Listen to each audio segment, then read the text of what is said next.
Bonjour et bienvenue dans cette vidéo d'aide au montage du pull Amour. Donc le pull Amour, c'est un modèle qui est né d'une envie commune entre Carolina, la petite Frambise, et moi-même. Tout a commencé avec le hack que Carolina a fait du pull Maria, qui s'avère en fait être un patron à part entière.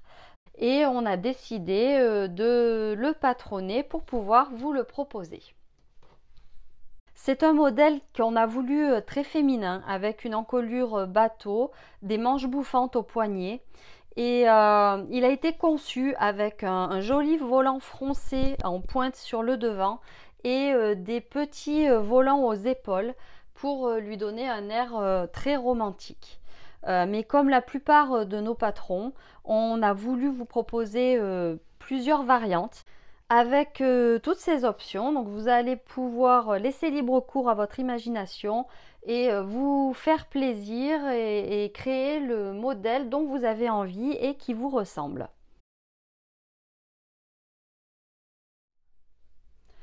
En ce qui concerne les matières dans lesquelles vous allez pouvoir coudre Amour.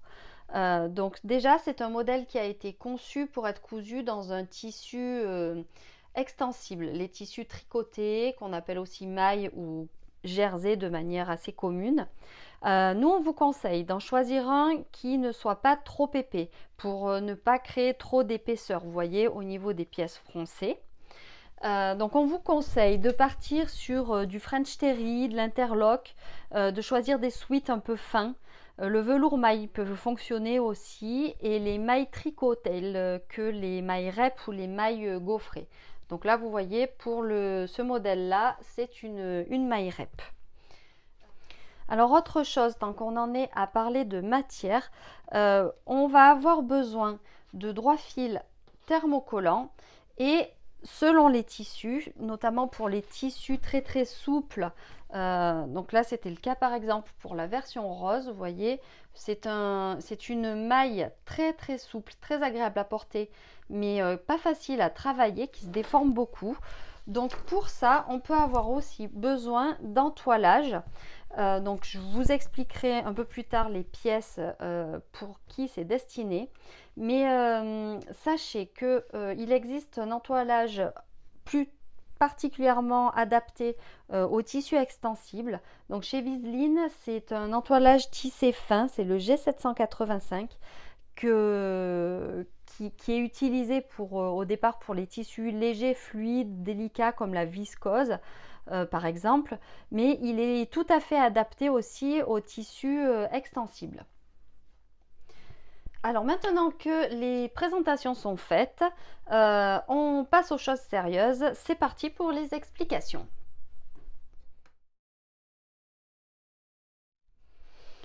Alors avant de passer à la couture proprement dite, vous aurez peut-être des ajustements à effectuer sur votre patron.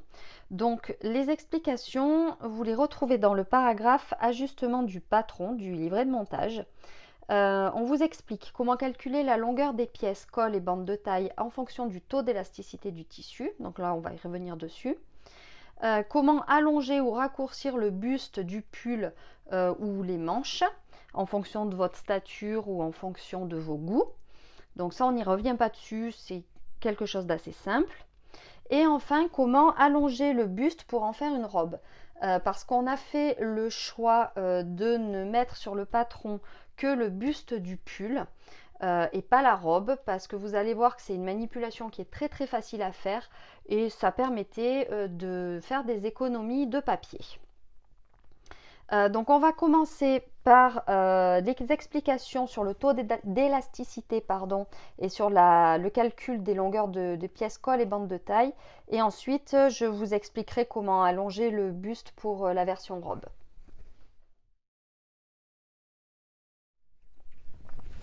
Alors la première chose, c'est qu'est-ce que c'est que le taux d'élasticité, qu'on appelle aussi pourcentage d'élasticité. En fait, c'est la capacité d'étirement de la maille quand on l'étire au maximum. Donc cet exercice, on le fait dans le sens qui est perpendiculaire au droit fil. Là, vous voyez, le droit fil est dans ce sens. Donc, on va étirer dans le sens perpendiculaire au droit fil. Et vous allez voir que donc, dans les 4 exemples là que j'exerce la même force à peu près. Vous voyez qu'elle ne se comporte pas du tout de la même manière. Avec la rose, c'est même flagrant. En fait, les tissus mailles peuvent avoir un pourcentage d'élasticité qui varie de 5% à plus de 100%. Et c'est pour ça que selon le taux d'élasticité de votre maille, vous aurez peut-être à calculer, à adapter la longueur des pièces colle et bande de taille. Donc la première chose qu'on va voir, c'est comment calculer ce taux d'élasticité. Donc on a besoin de la calculatrice, ou pas, parce que vous allez voir, c'est un calcul qui est vraiment très facile. On a besoin d'une bande de 10 cm de long qui est coupée. Alors là, le droit fil est dans ce sens et le sens du stretch est comme ça. On a besoin d'un réglé. Donc là, moi, je pourrais utiliser les repères de mon tapis de coupe, mais bon, pour l'exercice, je vais le faire devant le réglé. Donc on prend notre bande, on la place avec l'extrémité gauche en face du 0. Avec la main gauche, je tiens fermement, hop, pour maintenir l'extrémité de ma bande face au 0. Et avec la main droite, pardon, je tire au maximum. Donc au maximum, bon, il ne faut pas non plus exagérer. Donc là, vous voyez, sans exagérer trop, je vais jusqu'à 15. Donc ma bande peut s'étirer jusqu'à 15 cm. Donc maintenant, pour mesurer le taux d'élasticité, on fait un petit calcul. Donc le taux d'élasticité, c'est la mesure moins 10 qu'on multiplie par 10. Donc 15 moins 10, ça fait 5 fois 10, 10, 50. Donc mon taux d'élasticité, c'est 50%. 50%, c'est aussi égal à 0,5.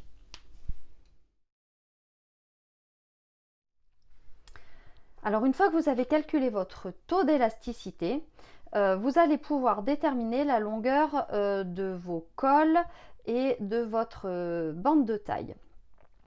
Alors sur le patron, on a fait le choix de ne vous proposer que le dessin de le patron pour des taux d'élasticité de tissu de 30 à 50%.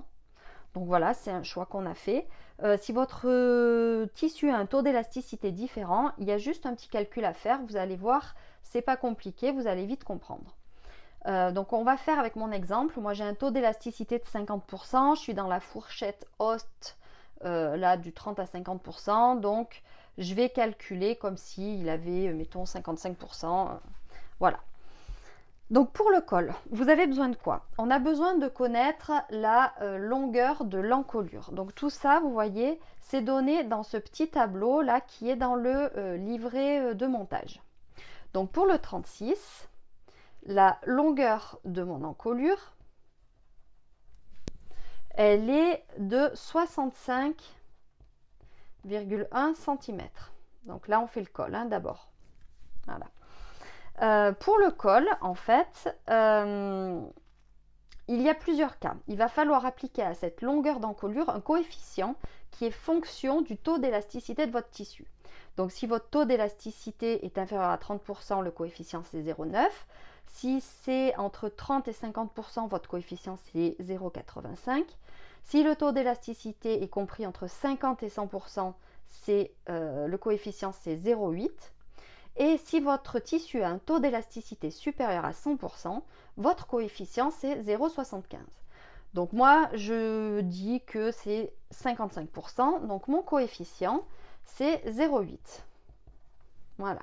Donc pour trouver ma longueur de col, tout simplement, je multiplie la longueur de l'encolure par le coefficient. Donc là, en l'occurrence, 65,1 fois 0,8. Hop, donc là, je prends ma petite calculatrice. 65,1 fois 0,8. Il me faut un col qui fait 52,08, donc 52,1 cm. De la même manière, si je veux mettre des bandes de taille,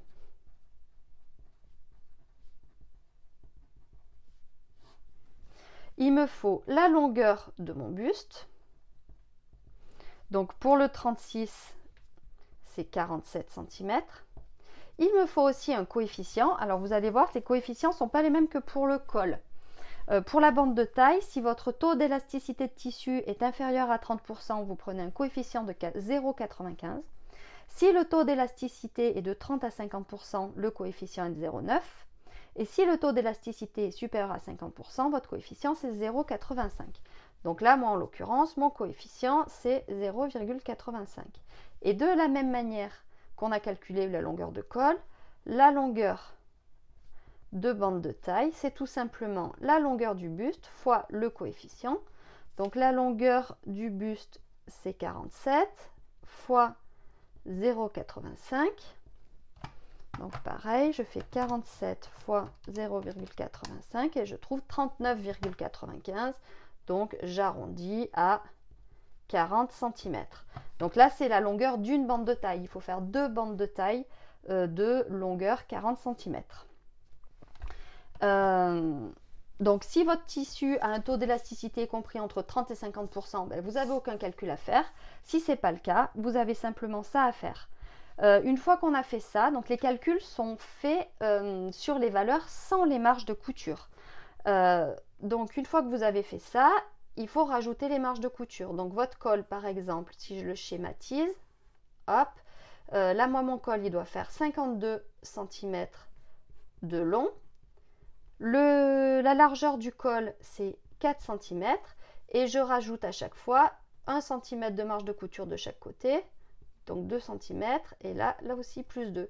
Donc ma bande de col, pardon, elle doit faire 54 cm par 6.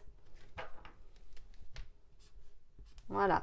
Et la bande de taille, enfin chacune des bandes de taille, pareil, on a 40 cm plus 2 cm de marge de couture. Et la largeur de la bande de taille, là, c'est 14 cm plus 2 cm de marge de couture. Donc là, on a 42 par 16 et on le fait deux fois.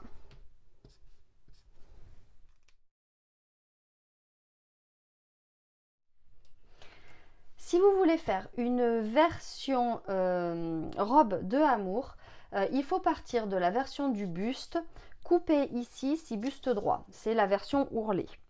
Et si donc on travaille, là j'ai imprimé le patron avec les marges de couture, mais on va travailler sur le patron sans les manches de couture, c'est-à-dire là où il y a les traits pleins. Il y a deux solutions. Soit vous prolongez, vous agrandissez le patron avec du papier et ensuite vous coupez votre tissu, ou alors vous rallongerez directement au moment de la coupe. Donc je vais vous montrer les deux. Si vous le faites avec du papier, donc la première chose c'est que on va rallonger notre patron. Donc hop, je vais scotcher. Voilà. Je scotche mon buste sur une bande de papier, sur une feuille de papier. Là, c'est une feuille A3. J'ai aligné les bords, comme ça, j'aurai à découper que de l'autre côté. Donc là, ce qu'on va faire, tout simplement, c'est qu'on va prolonger la ligne de côté perpendiculairement à la ligne du bas. Ah, donc là, moi, j'aime bien cette grosse règle. Après, vous pouvez le faire aussi avec celle-ci, mais moi j'aime bien celle-là. Voilà.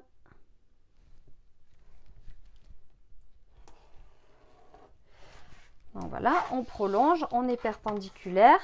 Et là maintenant, on va tracer le bas de notre robe qui sera donc parallèle au bas du buste. Donc personnellement, pour avoir une robe qui arrive un peu au-dessus du genou, pour mon 1,60 m, je rallonge de 34 cm. Voilà, 34. Je mesure bien à partir du trait plein, hein. Attention.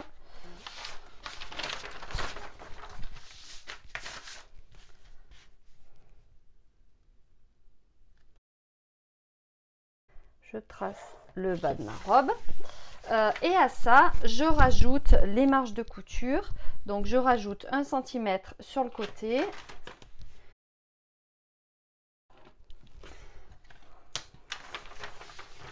Et je rajoute 2 cm en bas.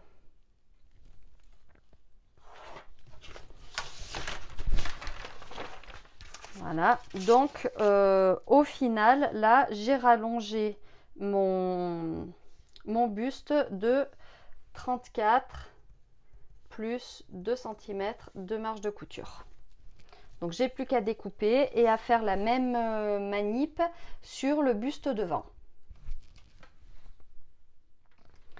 Si vous décidez de rallonger le buste directement au moment de la coupe, donc vous dossez votre tissu, vous placez votre buste sur le pli, vous le fixez donc avec des épingles.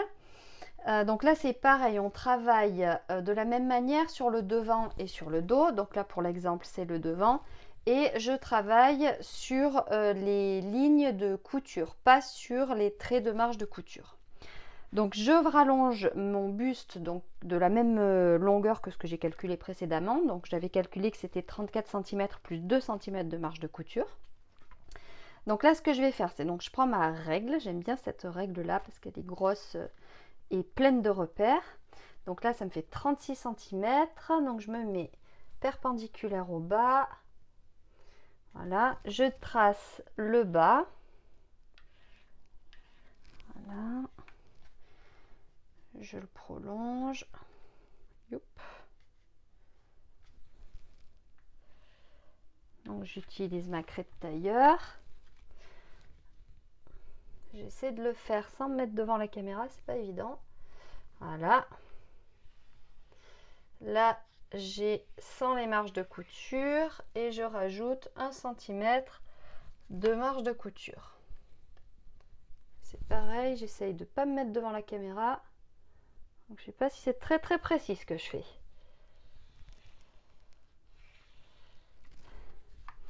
Voilà, et une fois que j'ai fait ça, j'ai plus qu'à couper mon tissu.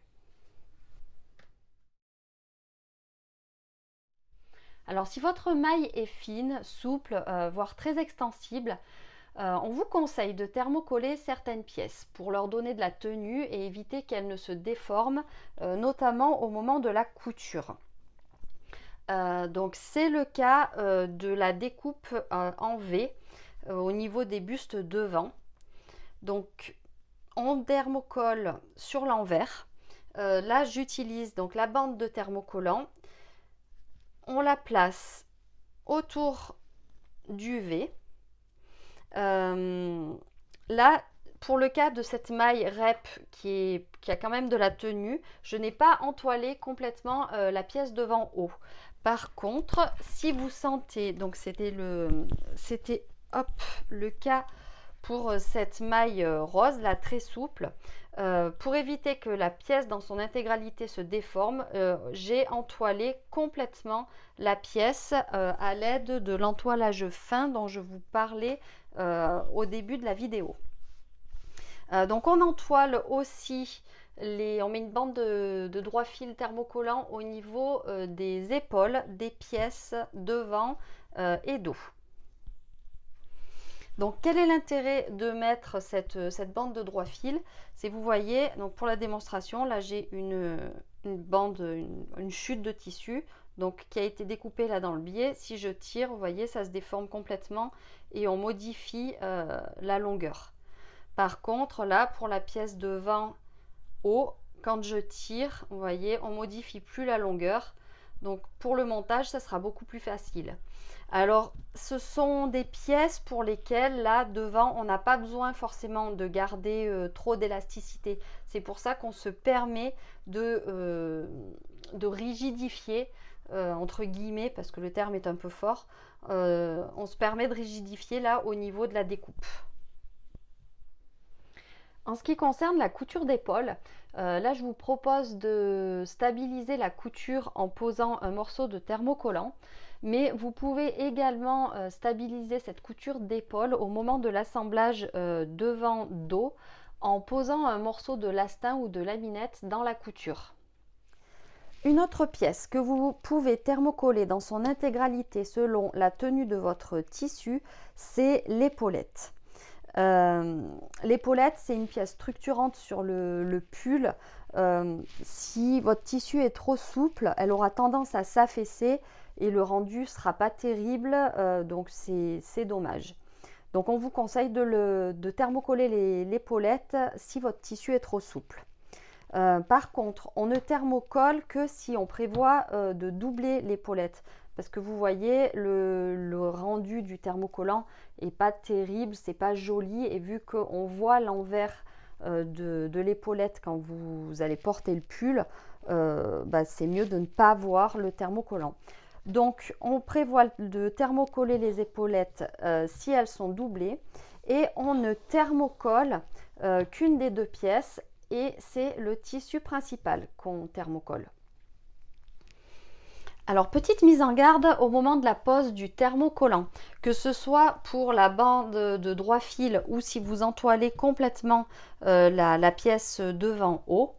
Quand vous thermocollez à l'aide du fer à repasser, il faut veiller à bien presser et pas à repasser. Il ne faut surtout pas tirer sur le tissu, sinon vous allez déformer la pièce. Vous voyez que les tissus mailles se déforment très facilement. Donc au moment de thermocoller, vous positionnez bien votre pièce, vous posez votre thermocollant très délicatement et vous pressez pour ne pas tirer sur le tissu et le déformer. La préparation des volants se fait en deux étapes. La première étape est la même que ce soit le volant du devant ou les volants d'épaule, froncés ou pas. Et la deuxième étape ne concerne que les volants froncés. La première étape, ça va être de choisir la finition que vous allez apporter au bord des volants. Vous avez plusieurs solutions. La première, c'est de laisser votre volant accru. Donc ça, c'est possible pour tout ce qui est maille jersey, French terry, sweat, ça marche. Par contre, je vous le déconseille pour les mailles effet tricot. Si vous choisissez cette option, il va falloir enlever la marge de couture sur l'extérieur de vos volants. L'autre solution, ça va être d'ourler votre volant, l'extérieur de votre volant. Il va falloir réaliser un ourlet le plus étroit possible sur la grande longueur du volant.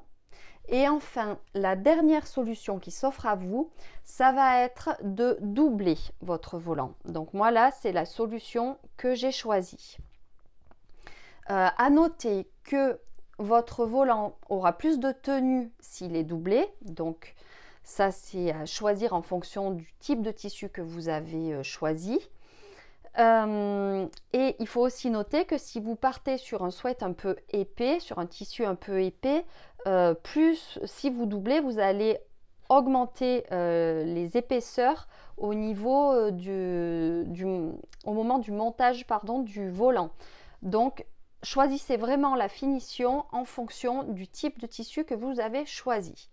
Pour les versions roulottées, laissées accrues ou ourlées, je ne rentre pas dans les détails. Je vais juste expliquer, détailler la manière de procéder pour les volants doublés. Donc la manière de procéder est la même que ce soit pour le volant de devant ou pour les volants d'épaule. Je vais vous montrer avec les volants d'épaule qui sont plus petits et plus faciles à manipuler devant la caméra, mais le principe est le même. Donc on place le tissu, pour chacun des volants, on place le tissu et la doublure endroit contre endroit. Donc là, moi en l'occurrence, c'est le même tissu. On épingle et on va assembler les grands côtés. Donc on pique au point droit du côté de la grande longueur à 1 cm du bord. Une fois que j'ai réalisé la couture d'assemblage, je retourne et j'écrase la couture au fer. Là, j'ai préparé mon épinglage, sachant que cette épingle-là correspond au cran de montage du volant. Pour les volants d'épaule froncés et pour le volant de devant, La seconde étape, ça va être de poser les fils de fronce sur la petite longueur du volant. Donc là, il va falloir changer les réglages de votre machine, vous augmentez la longueur du point, vous diminuez la tension, vous faites des essais sur une chute de tissu pour vérifier que les réglages que vous avez choisis sont bien adaptés à votre tissu et aux épaisseurs. En ce qui concerne le grand volant du milieu, moi je vous conseille de poser le fil de fronce en 2 étapes puisque ce volant va être posé en 2 étapes. Donc une première ligne de fil de fronce sur une première moitié et une seconde ligne de fronce sur la deuxième moitié. Donc voilà, les fils de fronce sont posés. Donc pour le grand volant devant, hop, je vous montre, je les ai fait légèrement se croiser, ça facilite le montage. Et maintenant, on peut passer à la suite.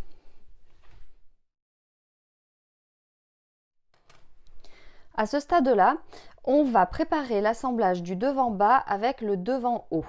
Donc là, vous pouvez soit les assembler sans passepoil, sans volant. Dans ce cas, l'étape de l'assemblage du passepoil ou du volant, vous la sautez. Soit on insère, avant d'assembler le devant-bas et le devant-haut, on insère le volant ou le passepoil.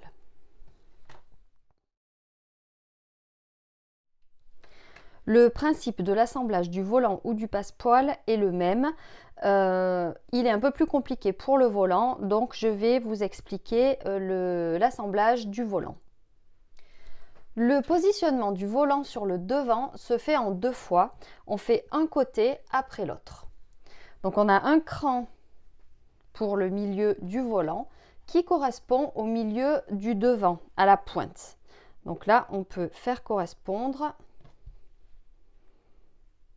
en épingle. Donc on va commencer par le côté droit, donc le côté droit porté. Hop. Je positionne le volant envers du volant contre endroit du buste. Donc moi en l'occurrence ça n'a pas trop d'importance, mais si vous avez mis une doublure, on fait ça. On fait aussi correspondre, donc on met bord à bord. Et vous voyez là, la longueur du volant est normalement 1 cm plus petite que la longueur de la ligne d'épaule. Et c'est normal puisqu'en fait ce 1 cm, ça correspond à la marge de couture dont on va avoir besoin au moment où on posera les manches. Donc on positionne le volant, voilà, de cette manière. Là, on le place, mais pour le moment, on ne le pique pas. La largeur du volant sera assemblée sur la ligne d'épaule au moment de l'assemblage du devant au dos par les épaules. Mais on épingle pour pouvoir le positionner. Une fois qu'on a fait ça, donc là, je positionne. Alors attention aussi, je vous ne l'ai pas dit, mais les fronces commencent 1 cm à 1 cm du bord, parce que là aussi on a la marge de couture d'assemblage du devant au dos par les épaules. Donc une fois qu'on a fait ça, on va tirer sur les fils de fronce pour faire correspondre la longueur du volant à la longueur de la découpe du buste devant. Je repère, hop, mon fil, hop, mes fils de canette qui sont là, faut pas se tromper, et je tire et je fais répartir les fronces. Là, au bout d'un moment, quand je vois que ça commence à devenir difficile, je bloque mes fils en faisant un 8 autour de l'épingle, voilà. Et je vais tirer mes fils de l'autre canette à l'autre extrémité.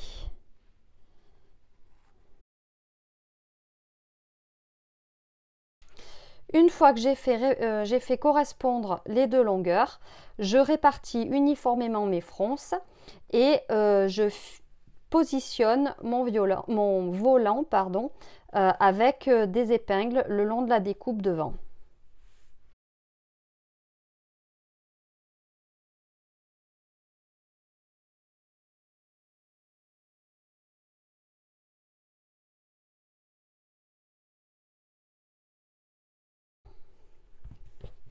Voilà, une fois que j'ai fait ça, je vais réitérer l'opération sur la partie gauche. Donc pareil, je positionne mon volant bord à bord avec la ligne d'épaule en laissant 1 cm du côté de l'emmanchure. Voilà, je fixe le point de départ. Là, je me mets à 1 cm, comme ça je sais que c'est là que doivent commencer mes fronces. Et je fais la même chose. Alors, petite remarque, vous voyez là-dessous, j'ai des épingles qui correspondent à mes crans de montage. Donc, je fais attention au moment de l'assemblage du volant au buste de bien laisser ces épingles, de ne pas les faire bouger, les faire tomber, parce que j'en aurai besoin ensuite pour assembler le devant haut au devant bas.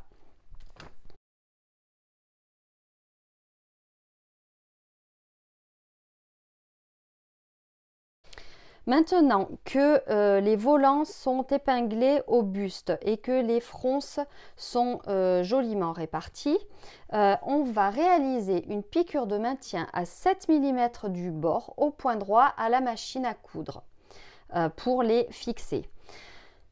Là, j'ai épinglé les deux côtés avant de les fixer à la machine à coudre. Dans le guide, on vous conseille de faire de positionner un côté puis de piquer le premier côté avant de positionner le second côté et de fixer le second côté. Les deux stratégies fonctionnent, à vous de voir laquelle vous préférez. Alors une chose, surtout à ce stade-là, on ne surjette pas pour ne pas créer de surépaisseur. Je vous conseille de vraiment faire attention à ce que les bords de votre volant qui sont froncés, donc où il y a de l'épaisseur, restent bien bord à bord avec le bord du buste devant et qu'il n'ait pas tendance à rebiquer. Parce que si vous les cousez quand ils ont rebiqué là vers la gauche, ils vont ressortir une fois que votre buste sera complètement assemblé et ce ne sera pas joli, vous n'aurez pas de jolie finition. Donc vraiment, prenez votre temps et veillez à ça.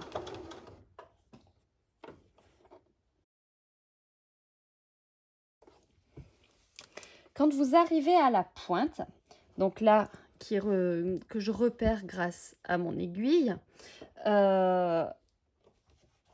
donc vous avancez jusque là où il y a l'aiguille, alors en enlevant l'aiguille juste avant pour ne pas casser, enfin en enlevant l'épingle pardon juste avant pour ne pas casser votre aiguille.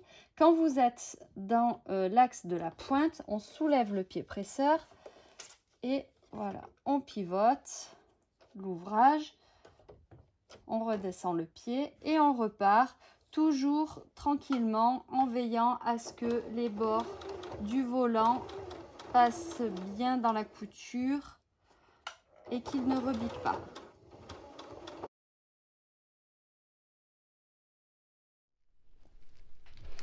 Pour ce qui est de la pose du passepoil, je procède en deux temps aussi. Je vais d'abord le positionner sur le côté gauche.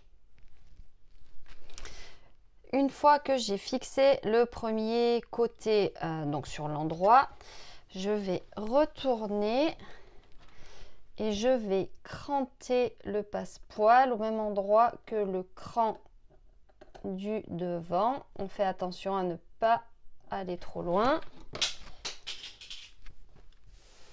Voilà, et une fois qu'on a fait ça, on peut ouvrir, vous voyez, on ouvre le buste et on peut continuer de positionner le passepoil. Voilà, je le positionne jusqu'en haut et je le fixe à l'aide d'une couture au point droit. Alors pour avoir une jolie pointe, je veille à faire partir la couture là pour fixer le côté gauche. Je la fais bien partir à la pointe, à l'endroit là où s'est arrêtée la couture de maintien du passepoil pour le côté droit. Voilà ce que ça donne pour le passepoil une fois posé. Regardez, j'ai cranté, j'ai dégarni le passepoil. Là, j'ai fait un petit V au niveau de la pointe pour que ça forme une jolie pointe une fois qu'on aura assemblé le haut. J'ai enlevé l'excédent de passepoil. Et donc là, maintenant, on va assembler le devant haut.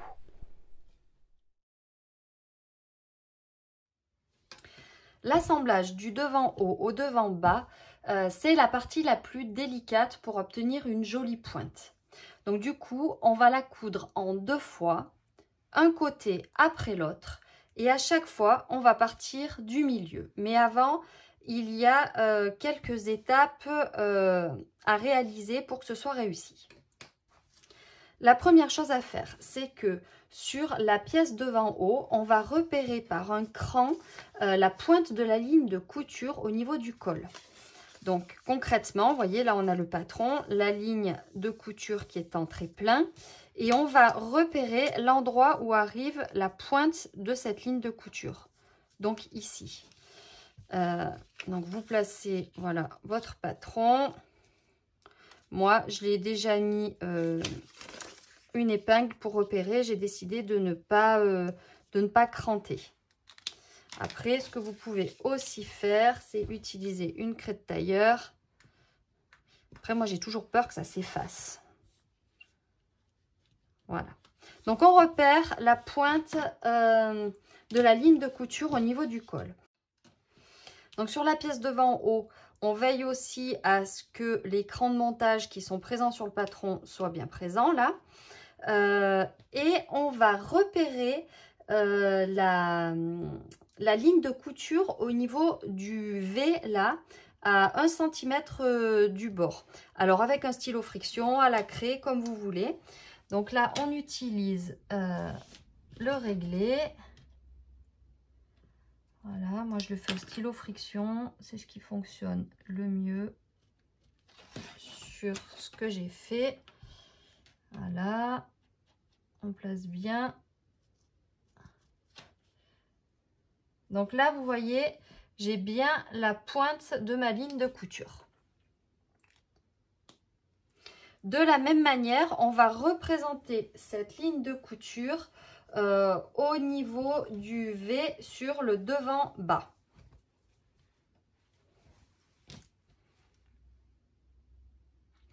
Une fois que vous avez représenté l'intersection des lignes de couture au niveau de la pointe du devant bas, on va cranter cette pointe sur 5 mm, on va cranter le V. Donc on va utiliser les lignes dessinées pour repérer la ligne de couture et le cran ne doit pas couper cette ligne de couture. Donc on fait doucement, délicatement, on a de l'épaisseur puisqu'on a le volant en bas. En dessous, pardon, voilà. Donc maintenant que le cran est fait et qu'on a tous nos repères sur les pièces, on va pouvoir passer à l'assemblage. Donc sur un côté, on va positionner la pièce devant haut et le devant bas en faisant bien correspondre les crans de montage. Donc si on regarde là, au niveau du haut, ça n'arrive pas tout en haut de la pièce devant, c'est normal. Et là, sur le bas, normalement, le cran doit arriver au niveau, à ce niveau-là. Voilà. Et si on a bien fait les choses, nos pointes doivent coïncider. Voilà. Donc, on épingle. Donc, une fois qu'on a fait ça, On va réaliser une piqûre au point droit à 1 cm du bord en partant du milieu et en veillant à ce que le début de la couture se corresponde en fait à l'intersection de nos lignes de couture. Donc là, c'est le moment où il faut être vraiment précis pour obtenir une jolie pointe. Alors, autre point de vigilance au niveau de cette couture, donc je le répète, c'est important, hein, on fait bien démarrer la couture à la pointe du V et on veille au moment de la couture à ce que les fronces du volant au milieu soient bien toutes bord à bord et qu'il n'y en ait aucune qui rebique. Normalement, si on a bien posé, on a bien assemblé le volant à l'étape précédente, il n'y a pas de raison. Mais bon, veillez encore à cette étape-là, à ce que les fronces du volant ne rebiquent pas. Donc voilà, j'ai fait ma couture d'assemblage. Si je rabats mon devant haut, vous voyez, on commence à voir se dessiner le buste. Vous voyez aussi que le haut, hop, la marge de couture du devant haut, elle se rabat. Voilà. Et qu'elle disparaîtra après quand on assemblera le col. Donc là maintenant, on va faire la même chose pour le côté gauche. Et en fait, le cran qu'on a réalisé à l'étape 2 va nous permettre, voilà, ça va nous permettre d'ouvrir la pièce devant bas et de faciliter l'assemblage et la couture. Donc je fais la même chose, je fais correspondre l'écran d'assemblage et je pique à 1 cm au point droit en partant bien. Ma couture doit bien partir du milieu et on part bien de l'endroit où on a débuté la couture précédente.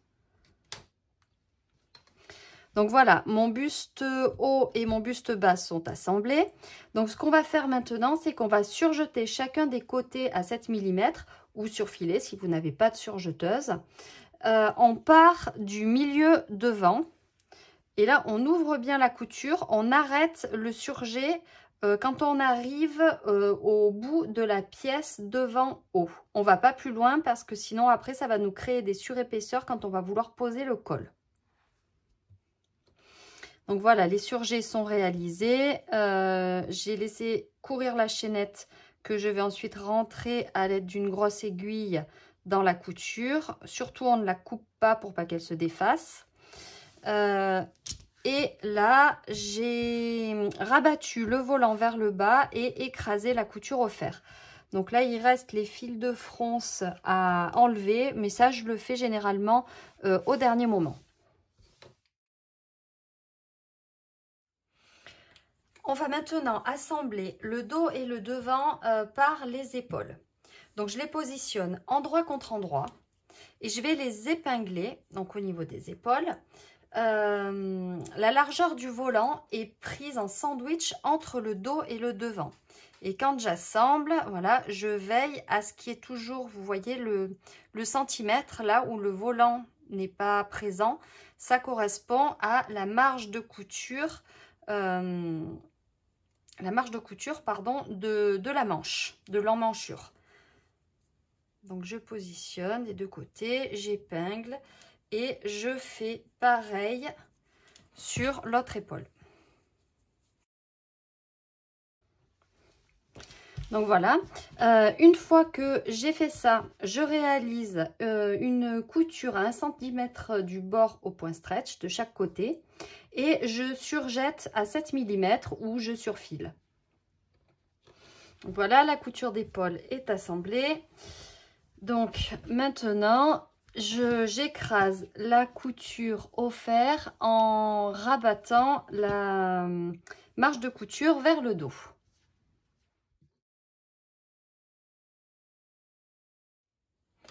Avant d'assembler la bande d'encolure au buste, on va la préparer. Donc, on la replie endroit contre endroit et on va réaliser une piqûre aux extrémités à 1 cm du bord. Une fois que j'ai assemblé mes deux extrémités, j'ouvre ma couture et je replie la bande de colle en deux, envers contre envers. Donc on la plie selon la ligne de pointillé qu'on retrouve sur le patron. On la plie en deux et pour qu'elle tienne bien en place, on écrase au fer à repasser.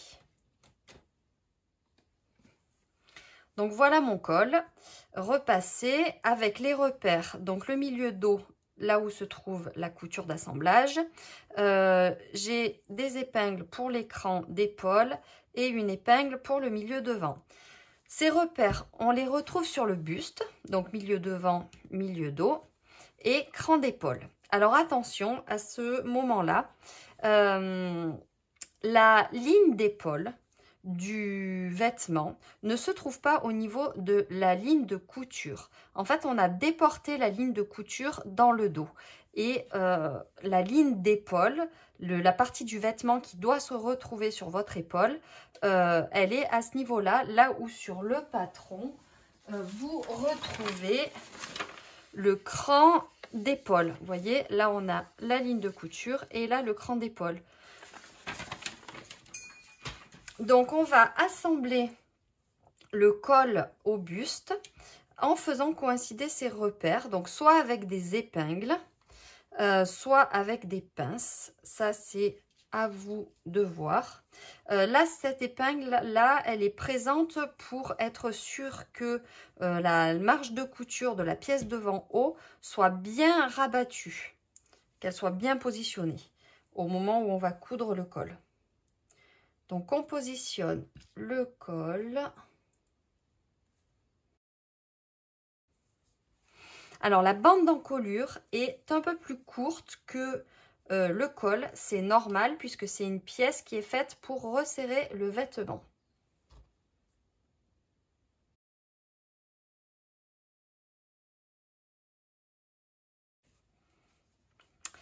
Donc voilà. Au moment de coudre, donc on part de l'épaule gauche. Enfin moi je pars de l'épaule gauche. Je vais vers l'arrière et on tire légèrement sur la bande de colle pour répartir régulièrement l'élasticité. Et au fur et à mesure, on vérifie bien que les bords du col et les bords de l'encolure sont bien bord à bord. Donc dans un premier temps, on assemble la bande de colle au buste à l'aide d'une couture au point stretch à 1 cm du bord. Et dans un second temps, on surjettera ou on surfilera à 7 mm le devant. Et dans le dos, on posera une bande de propreté. Vous pouvez aussi, si vous voulez vous affranchir de la pose de la bande de propreté dans le dos, vous pouvez aussi surjeter sur l'intégralité de l'encolure.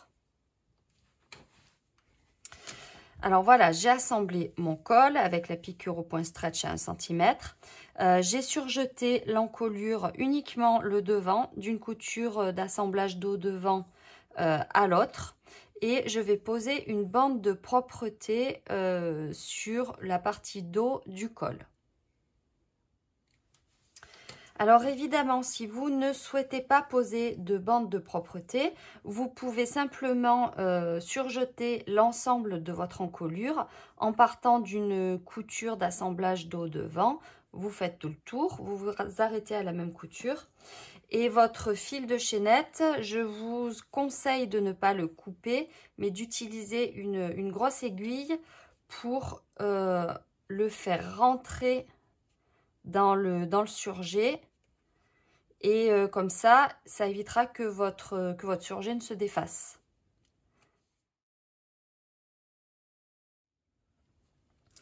Si vous souhaitez poser une bande de propreté, vous aurez besoin d'une trentaine de centimètres de biais. Ça correspond en fait à la longueur de l'encolure, là, de la couture d'épaule à la couture d'épaule, plus 2 cm de marge de couture. Donc, je ne vous détaille pas cette étape dans cette vidéo. Je vous renvoie à la vidéo que je vous mets en lien. C'est une vidéo que j'avais faite spécialement concernant la technique de la pose de bande de propreté. Et voilà pour la bande de propreté, elle est posée. On passe à la suite.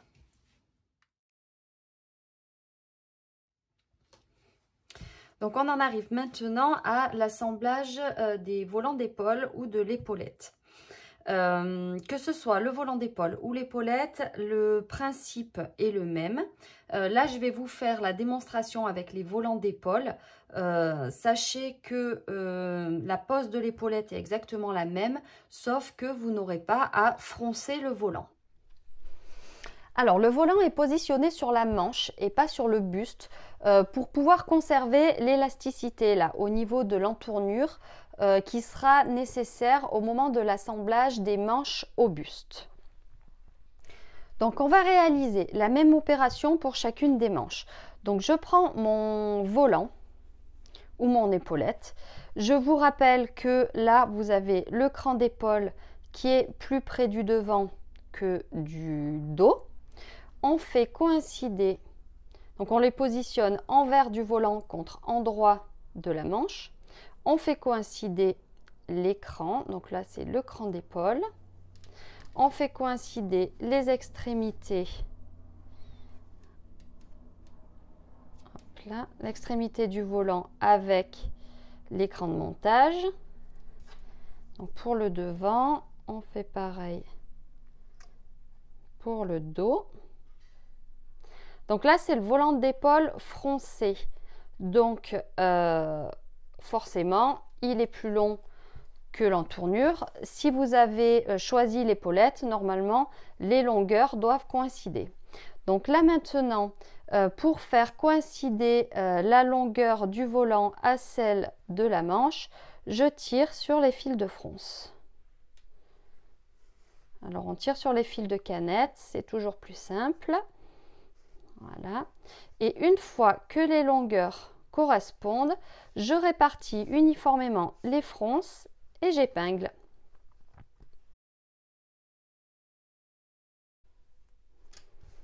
Donc je l'ai fait pour le devant de la manche. Maintenant, je fais pareil pour le dos.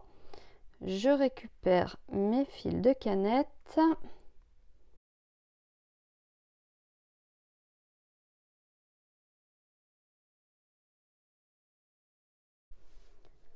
Donc voilà, une fois que mon volant est positionné sur ma tête de manche et qu'il est épinglé, je fais une couture d'assemblage qui va uniquement permettre de fixer le volant sur la manche. Je la fais à 5 mm du bord et surtout, on ne surjette pas pour ne pas créer de surépaisseur. Et une fois que j'ai fait ça pour la première manche, je fais ça pour la seconde. Donc voilà, mon volant est fixé à la tête de manche. Je n'enlève pas le fil de fronce. Je fais pareil pour le volant de devant. J'enlève les fils de fronce vraiment au dernier moment. Donc voilà ce que ça donne pour la version épaulette. Donc elle est posée sur la tête de manche, envers contre endroit. Il n'y a pas de fronce et les extrémités des épaulettes se retrouvent bien au niveau des crans de montage de la manche. Là maintenant, on va s'occuper du bas de manche. Donc on passe maintenant à la préparation des manches. Alors pour rappel, pour les manches, vous avez le choix entre un long bracelet de manche de 9 cm et un bracelet de manche plus court de 6 cm. Donc vérifiez bien que vous ne vous êtes pas trompé.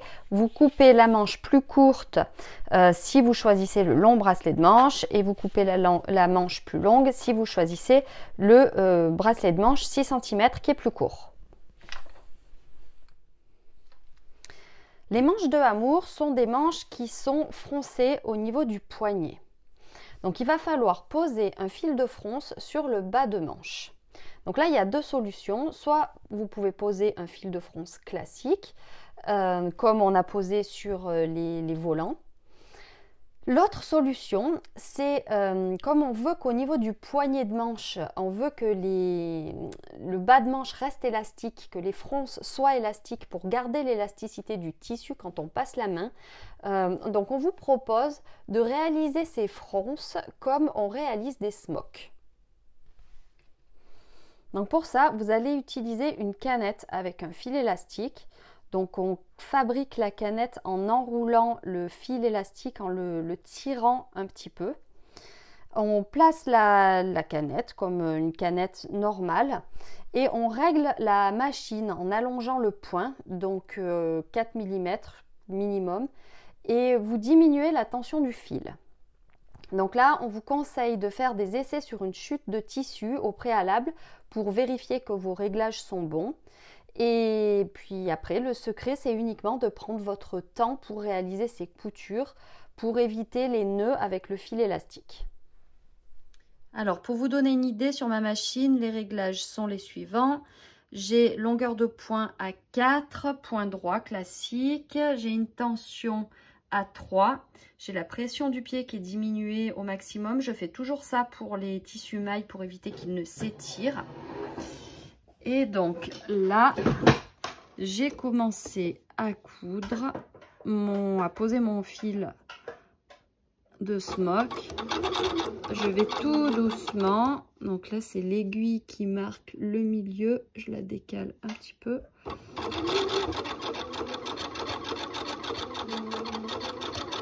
Il faut vraiment prendre son temps, aller doucement. Et donc là, arrivé au bout, je coupe pas le fil, je soulève mon aiguille, je soulève mon pied et je tire pour avoir de la marge. Je vais couper à cet endroit-là. Donc on va maintenant assembler la manche au buste. Donc là vous voyez le volant de devant passe devant l'entournure, donc on va le rabattre vers l'arrière pour libérer l'entournure. Là vous retrouvez le centimètre de marge de couture qui est la valeur de couture pour assembler la manche au buste. Ensuite vous avez des crans de montage, donc on a un cran sur la manche qui correspond au cran du dos, 2 crans sur la manche qui correspondent aux 2 crans du devant. Et vous avez le cran de tête de manche qui correspond, attention, pas à la ligne d'assemblage du devant au dos, mais au cran d'épaule. Parce qu'en fait, donc le cran d'épaule correspond à la ligne d'épaule, qui est la ligne d'épaule quand on patronne. La couture d'assemblage a été reculée dans le dos. Elle ne correspond pas à la ligne d'épaule. Donc attention à ça. Donc on va positionner la manche endroit contre endroit du buste en faisant correspondre ces crans et en veillant à ne pas prendre le volant du devant qui n'a pas de raison d'être coincé au moment de la couture. On fait correspondre tous les crans et les extrémités devant et dos de la manche.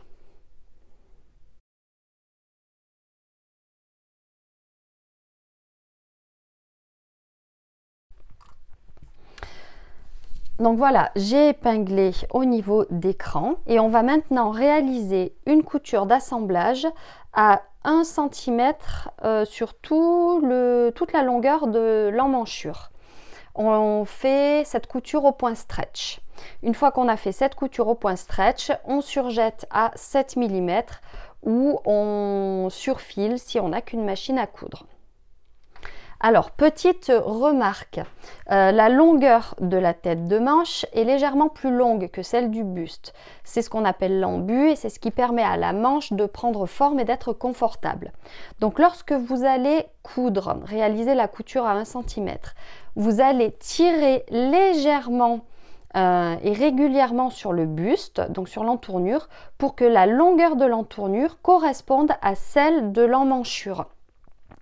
Et on répartit cette élasticité de manière régulière. Par ailleurs, vous allez veiller toujours à ce que les bords soient bien l'un contre l'autre et que les bords du volant soient bien pris dans la couture. Donc voilà, maintenant que les manches sont assemblées au buste, on va fermer celui-ci.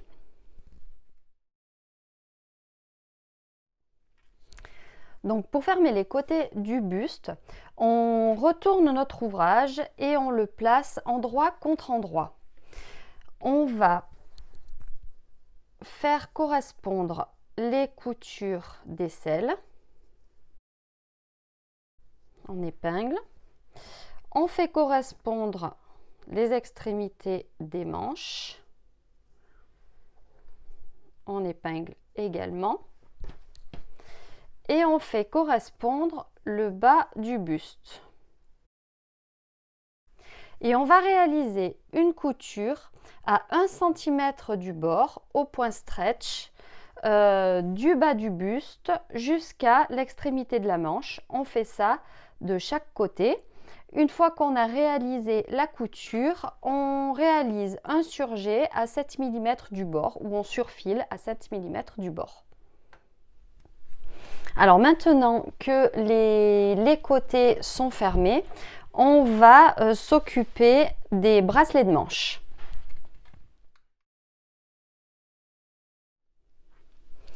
On va maintenant s'occuper des bracelets de manches. Donc vous les pliez en deux, envers contre envers, et vous mettez un coup de fer pour marquer le pli du milieu. Ensuite, vous les ouvrez et vous positionnez bord à bord, comme ça, endroit contre endroit. Vous épinglez pour faire correspondre le milieu et les extrémités. Voilà. Et vous réalisez une couture d'assemblage à 1 cm du bord. Vous faites pareil pour chacun des deux bracelets de manches. Une fois que vous avez réalisé ces coutures, là vous crantez. Alors je vous conseille de repérer le milieu du bracelet. Moi je mets une épingle. Vous pouvez cranter ou mettre une épingle. Et donc une fois qu'on a fait ça, on va plier la bande de poignet envers contre envers. Pardon. Voilà. Là, j'ai déjà réalisé le pli au fer à repasser précédemment, donc le pli se reforme tout seul. Si vous n'avez pas écrasé votre milieu de bande de poignet au préalable, vous pouvez le faire maintenant. Et donc voilà, on va maintenant assembler chacune des bandes de poignet à la manche. Donc je vais remettre une épingle là pour que mes coutures restent bien l'une en face de l'autre au moment du montage. Là, j'ai une épingle qui correspond au milieu de mon bracelet de manche. Et là, j'ai une épingle qui correspond au milieu de ma manche. Donc, j'ai la manche qui est tournée en droit vers moi. Et je vais faire glisser l'extrémité de la manche dans mon bracelet de manche. On va faire correspondre donc la couture du bracelet avec la couture de la manche. On épingle. Voilà. Je fais correspondre les milieux. Ah, bah je l'ai perdu. Il est là, si, c'est bon. Je vais faire correspondre le milieu de mon bracelet de manche avec le milieu de ma manche. Donc, hop. Voilà. Je mets une épingle. Celle-ci n'a plus lieu d'être. Et donc là, maintenant, on va essayer de répartir un peu les fronces correctement. Voilà. On fait correspondre la longueur de la manche à celle du bracelet de manche. Au besoin, on tire. Au besoin, on tire sur le fil élastique. On fait comme une fronce en fait, hein. Sauf que là, l'avantage, c'est qu'on conserve, voyez, on conserve l'élasticité du poignet. Donc une fois qu'on a fait ça, on va réaliser une piqûre à 1 cm au point stretch sur tout le tour du bas de manche et ensuite on surjette à 7 mm. Et je fais pareil pour chacune des manches.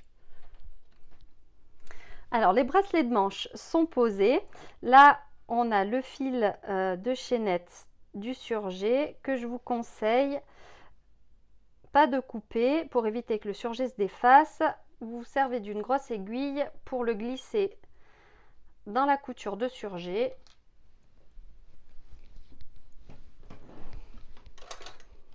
Voilà, et là on peut couper l'excédent sans risque que ça se défasse. Donc voilà, les manches sont terminées. On va s'occuper maintenant de la finition du bas du buste.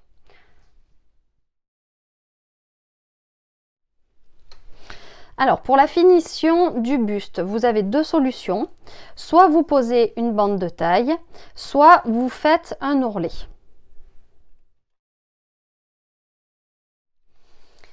Si vous voulez ourler le vêtement, donc l'ourlet qui est prévu, c'est un repli de 2 cm que je vous conseille de faire à l'aiguille double. Selon votre tissu, vous pouvez surjeter ou non le bas du buste. Dans tous les cas, ensuite, vous faites un repli de 2 cm sur le bas du buste, vous écrasez au fer, vous épinglez. Une fois que vous avez préformé et épinglé votre ourlet, sur l'endroit, vous piquez à l'aiguille double à 2 cm du bord plié et vous vérifiez l'emplacement du bord de l'ourlet à travers l'épaisseur du tissu pour être bien sûr de prendre l'ourlet dans la couture.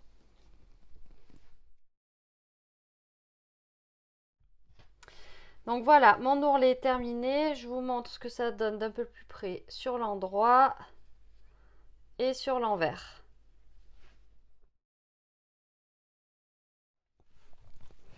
Alors on va commencer par préparer la bande de taille. Donc vous avez deux pièces de bande de taille, une devant, une dos, qu'on va assembler endroit contre endroit. Donc on les positionne endroit contre endroit et on réalise une couture à 1 cm à chaque extrémité. Alors, petite remarque, parce que je vous dis de les placer endroit contre endroit, et là, vous avez peut-être remarqué que je les ai positionnés envers contre envers. Donc, vous allez vous dire que je vous dis n'importe quoi, mais en fait, non, pas du tout. C'est que là, dans la construction de mon pull, j'ai décidé de mettre certaines pièces, de les positionner avec l'envers vers l'extérieur. Donc là, en l'occurrence, pour ma bande de taille et mes poignées de manche, j'ai décidé que l'envers de mon tissu serait visible sur l'endroit de mon pull. Donc on positionne bien les bandes de taille endroit contre endroit et on assemble sur les côtés à 1 cm. Une fois qu'on a réalisé les coutures côté, donc là j'ai repéré le milieu de mes bandes de taille. Je retourne la bande, j'ai ouvert mes coutures là, je replie la bande en deux en faisant correspondre les coutures côté. Donc je mets une épingle pour les maintenir en place. Je fais pareil de l'autre côté. Voilà. Donc je plie bien en deux, je fais bien correspondre les bords et je mets un petit coup de fer à repasser pour bien écraser le pli. Après avoir préparé votre bande de taille, vous la positionnez endroit contre endroit du buste en faisant correspondre les côtés, les milieux devant et les milieux dos. Donc là, on a la bande de taille qui est légèrement plus courte que le buste et c'est normal puisqu'elle est faite pour resserrer le vêtement, c'est comme le col. Donc quand vous cousez, vous tirez légèrement sur la bande de taille de sorte qu'elle fasse la même longueur que le buste pour répartir régulièrement l'élasticité. Donc là, vous réalisez une couture à 1 cm du bord au point stretch et ensuite vous surjetez ou vous surfilez à 7 mm. Donc voilà, ma bande de taille est placée, mon pull amour est terminé, ma version robe aussi. Donc il nous reste à faire pour bien finaliser, rentrer les fils de chaînette et enlever les fils de fronce. Donc voilà, c'est terminé. On arrive à la fin de ce tutoriel. On espère qu'il vous aura été utile et qu'il a été suffisamment clair. On a hâte de voir vos réalisations. N'hésitez pas à le taguer hashtag pull amour et à nous identifier la petite Frambise et Letty et Léa pour qu'on puisse repartager vos créations. Donc maintenant c'est à vous de jouer et on vous dit à bientôt chez Letty et Léa et la petite Frambise.